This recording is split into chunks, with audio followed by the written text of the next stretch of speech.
ہم اور آپ محرم کے مہینے سے گزر رہے ہیں، جو مہینہ حرمت والا مہینہ ہے۔ اور عجیب بات یہ ہے کہ اس حرمت والے مہینے میں تمام تر بدعات اور خرافات انجام دیے جاتے ہیں جن کا کتاب و سنت سے دور دور تک واسطہ نہیں ہے۔ جہاں پر ہمیں یہ حکم ملا کہ حرمت والے مہینوں میں اپنی جانوں پر ظلم مت کرو، وہیں پر آپ دیکھیں ہمارے مسلمان بھائی ہیں، علم نہ ہونے کی وجہ سے ایک دستور، ایک رواج جو چلا آ رہا ہے لوگوں کے بیچ میں، چاہے وہ تعزیہ کے تعلق سے، کوئی بھی دھول پیٹنے کے تعلق سے ہو، یہ رواج کو فالو کرتے ہوئے، اس پرمپرا کو فالو کرتے ہوئے مسلمان کتاب و سنت سے آج بہت دور ہو گئے۔ بعض ہمارے اہل سنت بھائی بھی بعض رافضی اور شیعہ کے عقائد کے ہم نوا ہو گئے، متاثر ہو گئے، اور جھوٹ کا پروپیگنڈا اتنا زیادہ کیا گیا کہ بعض چیزیں جن کا کوئی اصل موجود نہیں ہے ان چیزوں کو شریعت سمجھ لیا گیا۔ پھر بعض آیتوں کو، حدیثوں کو اس طریقے سے آؤٹ آف کانٹیکسٹ اور توڑ مروڑ کے پیش کیا گیا عوام کے سامنے کہ گویا یہ جتلایا گیا، یہ بتلایا گیا عوام کو کہ بعض صحابہ ہیں جن سے کچھ غلطیاں ہو گئی تھیں، جو غلطی پر تھیں، لہٰذا بات بڑھتے بڑھتے بڑھتے یہاں تک آ گئی کہ ان میں سے ایک بدبخت ایسا بھی پیدا ہوا، ایک زندیق ایسا بھی پیدا ہوا جس نے یہ کہا کہ امیر معاویہ اور دیگر صحابہ جو ہیں معاذ اللہ یہ منافق ہو گئے تھے، اور دیگر صحابہ کے بارے میں عجب عجب لانچھن اور باتیں لگائی گئی۔ کتنی عجیب بات ہے کہ ایسی جماعت جس کو اللہ کے نبی صلی اللہ علیہ وسلم، جنہوں نے نبی صلی اللہ علیہ وسلم کے فرمان مبارک کو اپنے کان سے سنا ہو، جنہیں محمد رسول اللہ صلی اللہ علیہ وسلم کا دیدار نصیب ہوا ہو، قیامت تک کوئی ایسے لوگ نہیں آئیں گے، ایسے پاکباز اور مقدس ہستیاں نہیں آئیں گے جن کو محمد رسول اللہ صلی اللہ علیہ وسلم کا دیدار ہوا ہو۔ وہ ہستیاں جنہوں نے نبی کو دیکھ کر کے ایمان لایا اور اسی ایمان پر ان کا انتقال ہوا، چاہے وہ کچھ عرصے کے لیے ہو یا لمبے عرصے کے لیے ہو، ان کو ہم صحابی کہتے ہیں۔ ان آنکھوں پر اللہ نے جہنم کی آگ کو حرام کر دیا۔ اللہ عالم الغیب ہے، ہمارا یہ عقیدہ ہے کہ اللہ کے علاوہ کوئی بھی غیب کی خبر کو نہیں جانتا۔ قُل لَا يَعْلَمُ مَن فِي السَّمَاوَاتِ وَالْأَرْضِ غَيْبَ إِلَّا اللَّهُ۔ اللہ تعالیٰ فرماتے ہیں کہ کہہ دیجئے نبی صلی اللہ علیہ وسلم کہ آسمان میں اور زمین میں غیب کی خبر کوئی نہیں جانتا سوائے اللہ کے۔ اس عالم الغیب کو یہ پتا تھا کہ بعض صحابہ میں جنگیں ہوں گی، ان کے بیچ میں کچھ باتیں ہوں گی، اس کے باوجود بھی اللہ سبحانہ و تعالیٰ نے ان کو لقب دیا رضی اللہ عنہم ورضوا عنہ، اللہ ان سے راضی ہو گئے، یہ اللہ سے راضی ہو گئے۔ کتنی عجیب باتیں، ذرا غور کریے۔ اللہ سبحانہ و تعالیٰ کو پتہ ہے کہ سارے معاملات کیا کیا ہونے والے ہیں، جنگ جمل، جنگ صفین ہونے والی ہے، اور آگے باتیں آگے آنے والی ہیں، اس کے باوجود بھی اللہ نے کہا سارے کے سارے صحابہ عادل ہیں۔ ہاں، مرتبہ کسی کا الگ الگ ہے۔ تو یہ پروپیگنڈا رافضی اور شیعوں کی طرف سے آیا جو ہمارے اہل سنت بھائیوں کے بیچ میں بھی دھیرے دھیرے گھس گیا۔ صحابہ بھائیوں ہمارے آنکھ کے نور ہے، وہ نور ہے صحابہ، ہمارے دل ہیں صحابہ، ہمارے سروں کا تاج ہے ہمارے صحابہ، ہمارے دل کا سرور ہے ہمارے صحابہ۔ آپ نے کبھی دیکھا ہے کوئی آدمی اپنی آنکھوں کو خود بے نور کرنا چاہے؟ اسی لیے شیخ الاسلام علامہ ابن تیمیہ منہاج السنہ میں فرماتے ہیں، مجموع الفتاوی میں فرماتے ہیں، ابن تیمیہ رحمہ اللہ کہتے ہیں کہ جو کوئی بھی صحابہ کی عیب جوئی کرتا ہے دراصل وہ قرآن اور سنت کی عیب جوئی کرتا ہے، وہ قرآن اور سنت میں کمی کو ڈھونڈتا ہے، نکالتا ہے۔ اس لیے تمام سلف کا اس بات پر اتفاق رہا ہے کہ صحابہ وہ مقدس جماعتی جو گزر گئی، ان تمام سے اللہ تعالیٰ راضی ہو گیا، بعد میں آنے والے صحابہ پر لانچھن لگائے، ان کی باتوں کو اچھالے۔ امام ابو زرع راضی فرماتے رحمہ اللہ ایسا آدمی زندیق ہے، بددین ہے ایسا آدمی۔ امام احمد وغیرہ کا بھی یہی قول ہے۔ لہذا ان تمام کے بیچ میں شریعت اسلامیہ میں ایک ایسی ہستی جو نبی کے داماد بھی ہیں صلی اللہ علیہ وسلم، حضرت علی رضی اللہ عنہ، ان کو سینٹر میں رکھ کر کے ہر وہ باتیں کہی گئی اور ہر وہ عقائد امت کے سامنے پیش کیے گئے جن کا میں نے آپ کو کہا کتاب و سنت سے دور دور تک کوئی تعلق نہیں۔ ان میں سے ایک ہے اللہ کے نبی صلی اللہ علیہ وسلم جو خطبہ فرمایا تھا غدیر خم پر۔ غدیر کے معنی ہوتا ہے کنواں، اور خم جو ہے یہ دراصل ایک جگہ کا نام ہے جو مکہ اور مدینہ کے بیچ میں جحفہ جگہ سے 7 یا 8 کلومیٹر غالباً آگے ہے۔ اللہ کے نبی صلی اللہ علیہ وسلم نے 10 ذی الحجہ کو جب آپ حج سے فارغ ہو کے، جو آپ کا پہلا اور آخری حج تھا، حجۃ الوداع جس کو ہم کہتے ہیں، جب آپ فارغ ہو کر کے واپس آ رہے تھے، آپ نے غدیر خم میں قیام کیا، اور زید بن ارقم کی حدیث صحیح مسلم کی 4208 کہ اللہ کے نبی صلی اللہ علیہ وسلم نے ہمیں ایک بہت ہی بلیغ خطبہ عطا فرمایا، جس خطبے کو خطبہ غدیر خم کہا گیا۔ اس خطبے میں اللہ کے نبی صلی اللہ علیہ وسلم نے اہل بیت کے تعلق سے لوگوں کو تلقین کی کہ اہل بیت کی عزت کو، ان کے مرتبے کو سمجھو، اللہ سبحانہ و تعالیٰ سے ان کے تعلق سے ڈرو، اور ہمیں کتاب اللہ کو پڑھنے کی، سمجھنے کی، اس سے چمٹ جانے کی نبی صلی اللہ علیہ وسلم نے ہمیں ہدایت دی۔ تو بعض ہمارے بھائی جو ایسے ہوئے، ان لوگوں نے کیا کیا کہ اس حدیث سے انہوں نے یہ استدلال کیا کہ دراصل اس خطبے میں نبی صلی اللہ علیہ وسلم نے حضرت علی رضی اللہ عنہ کی خلافت کا اعلان کیا تھا، آپ کی امامت کا اعلان کیا تھا آپ کے بعد، لہٰذا نبی صلی اللہ علیہ وسلم کے بعد ابو بکر صدیق کو خلیفہ بنانا، وہ کہہ رہے ہیں دراصل یہ ظلم تھا حضرت علی پر، آل علی پر، اور تمام محمد صلی اللہ علیہ وسلم کے آل پر۔ یہ ظلم تھا اہل بیت پر، اور یہ ظلم کس نے کیا؟ صحابہ نے کیا، وہ یہ کہہ رہے ہیں معاذ اللہ۔ ہم نے ابو بکر صدیق رضی اللہ عنہ کو پہلا خلیفہ تسلیم کیا، کیوں کیا؟ کیونکہ تمام صحابہ کا اجماع تھا اس پر، نبی کا اشارہ تھا صلی اللہ علیہ وسلم، اور ان صحابہ میں اہل بیت بھی شامل ہیں۔ اس پر ہم نے ابو بکر صدیق کو پہلا خلیفہ تسلیم کیا جس طریقے سے صحابہ نے کیا تھا۔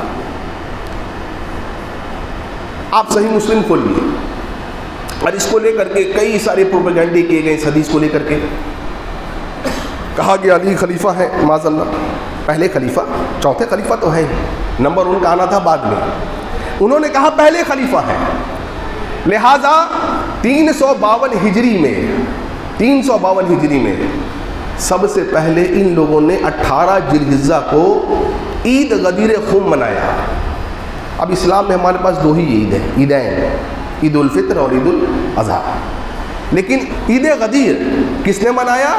18 ذی الحجہ کو ان شیعوں نے منایا، اور اسی موقع پر انہوں نے تعزیہ کا بھی رواج جو ہے وہ شروع کیا۔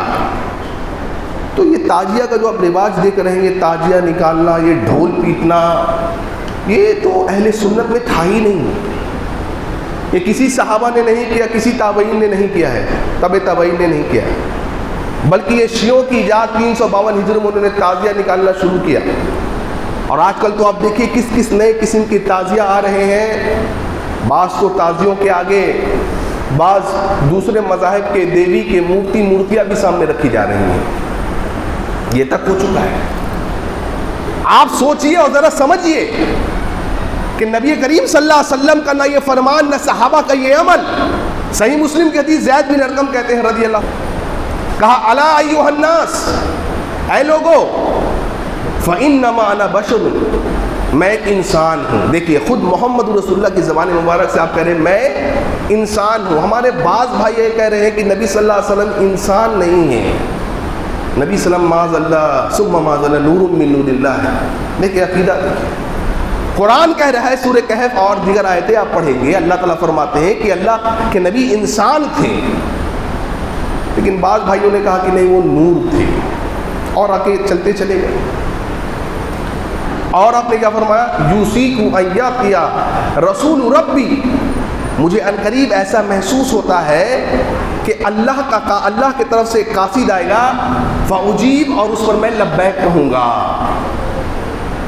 یعنی آپ نے یہ اشارہ دیا صحابہ کو 10 ذی الحجہ کے موقع پر، 18 ذی الحجہ میں فرمایا۔